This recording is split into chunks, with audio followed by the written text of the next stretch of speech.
4, 3, 2, 1. Broadcasting live from the Newsmax studio in New York City. A fusion of politics, commentary, entertainment, and sports. Steve and his team bring you the latest news and opinion now. Here is Steve Malzberg. All right, folks, so welcome aboard. Big day, lots going on. As you know, John Kerry and Ban Ki-moon landing in the region or headed to the region. I don't know if they're actually touched ground yet in the Middle East to try to work out a ceasefire with Egypt. And, of course, Israel losing 7 soldiers today.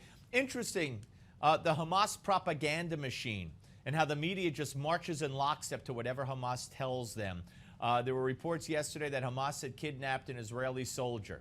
And you had the media reporting it.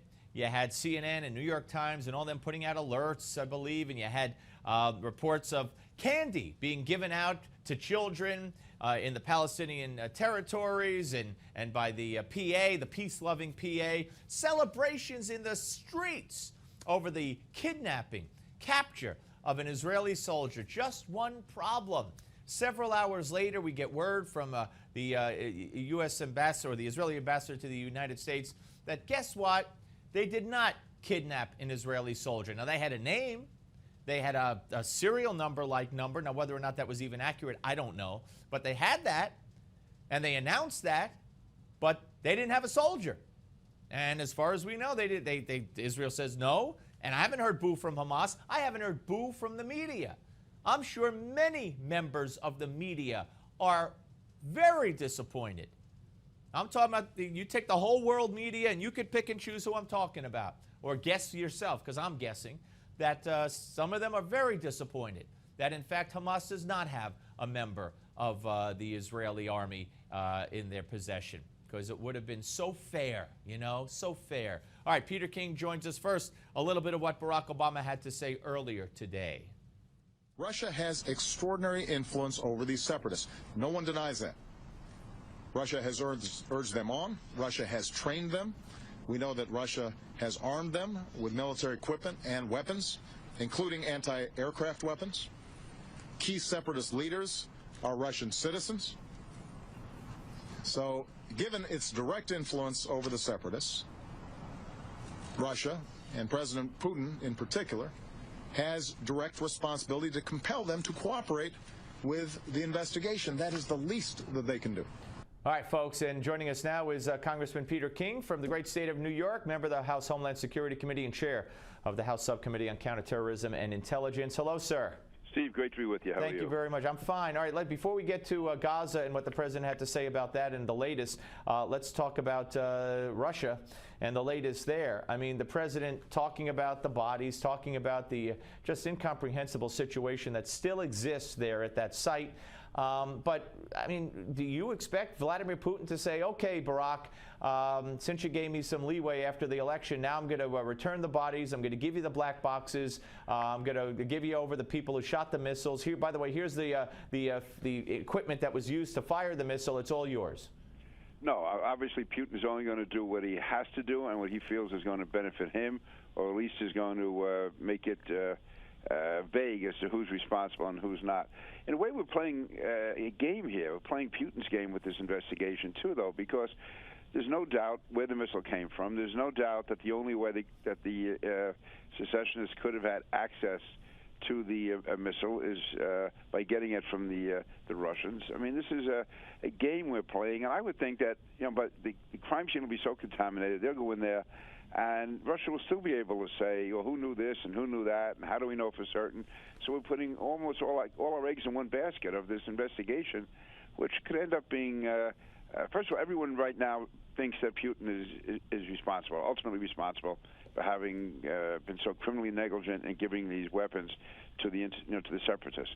I don't know what more we expect to find from the investigation, other than maybe reaffirm that a bit. But we really know what we have to know, and I think again we're getting back into this question of legalities here. Now, I think it is important for the sake of the families that the bodies be taken care of, that whatever remains there are, also whatever mementos there are, be made available. And obviously there should be an investigation, but we shouldn't be resting everything on that or waiting till an investigation is over before we decide what action to take. Because by then, there'll be another crisis, and the European allies will have forgotten about it, and for all I know, our State Department will have put it on the back burner, and we'll really be, be getting nowhere. If we're going to move, we should do it soon. No, you guys, it's a good point, because all the evidence does point to exactly what you're saying. And again, you do need the official investigation, but we kind of know what happened here. It's kind of obvious. It's not like the missing jetliner of Malaysian Airlines. So what would you want the president and the European nations to do? I mean, it's these targeted, limited sanctions so far. The president threatened today that if Putin doesn't help with the investigation, they'll be more isolated from the international community. But what does that mean? Well, I don't know exactly what the president means. Unfortunately, I don't know. But having said that, I do think that, at least in tone, what British Prime Minister David Cameron said yesterday was very effective. He really personally went after Putin, made it clear that Putin was responsible, and he also was very critical of his other European partners. And I think it's important that we do that. We start calling people out. As to what can be done, to me, there's a number of things. None of them is a silver bullet, but they all, I think, have ultimately the desired effect. Number one, on a both symbolic and economic point, I think we and all our European allies should deny Aeroflot the right to have landing rights in any of our airports. That would hurt their economy, and it will be a very poignant symbol. Secondly, we should make every effort to keep Moscow from having the World Cup in 2018. They got all this free publicity from the Olympics, and the next month he invaded Ukraine. So those are both symbolic and also potentially economic. We should go after the personal assets of Putin and all his goons that are around him, who have been looting Russia for years, who have money in banks throughout the world, where we and other intelligence agencies know where that is. We should publicly identify it and seize it. Does the president have any of this in him? I don't think so. That's why when he keeps talking about this investigation, and somehow maybe if Putin just cooperates with the investigation, that'll be enough. It'll be all right. Yeah.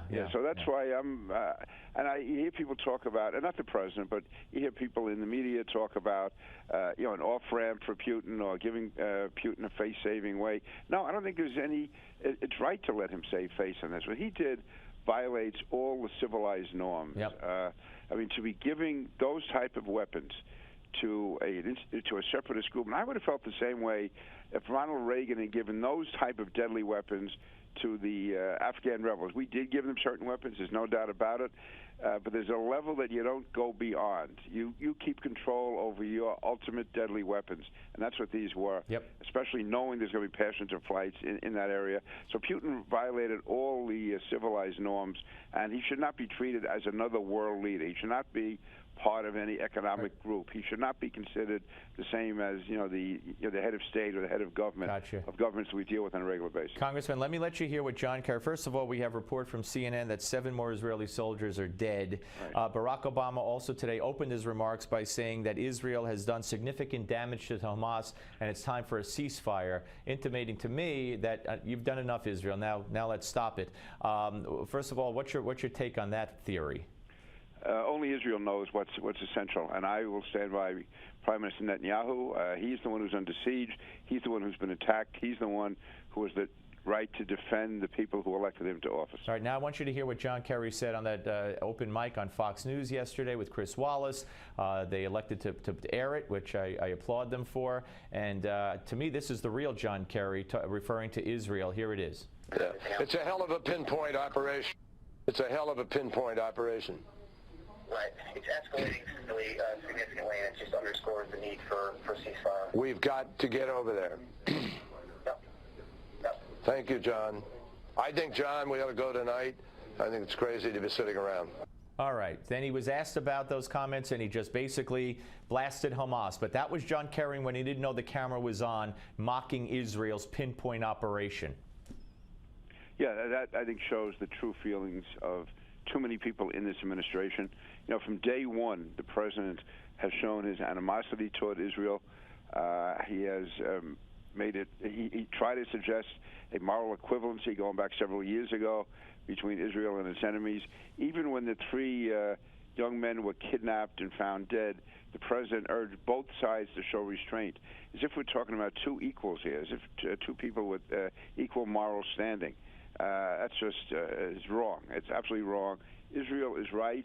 Hamas is evil, and it's not often in public life you can use those words without any qualifications. But this is a clear case of a democracy defending itself, who is our closest ally in the Middle East, against a terrorist organization which is out to the destruction of Israel and also hates the United States and Western values. And is a terrorist group, as you Absolutely. said. Now, let me play you what Kerry said at the end of that interview with regard to a ceasefire, and very interesting here. Let's roll it. Israel has accepted a unilateral ceasefire. It's accepted the Egyptian plan, which we also support, and it is important for Hamas to now step up and be reasonable and understand that you accept a ceasefire, you save lives, and that's the way we can proceed to have a discussion about all of the underlying issues which President Obama has clearly indicated a willingness to do. So President Obama has indicated a willingness to discuss Hamas's underlying concerns and grievances? Yeah, that's what Kerry seems to be saying. And I don't know what those underlying grievances are. If whatever grievances anyone in the Middle East may have against Israel is not the people in Gaza. I was in Israel in 2005 when Sharon was pulling Israel out of Gaza, and the reaction then was so much against the Israeli government. It was Israel which withdrew. It's Israel which pulled out. There's been potential economic assistance, international assistance to Palestinians living in Gaza. That is such a corrupt. Plus he's talking about a terrorist group, that we're going to address the concerns of a terrorist group. So whatever quote-unquote grievances there are because of the corruption of Hamas and the terrorist activities of Hamas. Gaza was the real opportunity that Palestinians had to self-govern, to move ahead, to be productive, and instead they just turned it into a terrorist base against Israel. There are no legitimate grievances of Hamas. Congressman, thank you very much, sir. Always a pleasure. Thank you, Steve. Congressman Peter King, folks. When we come back, the Malzberg panel, don't miss it on the Steve Malzberg Show, Newsmax Television.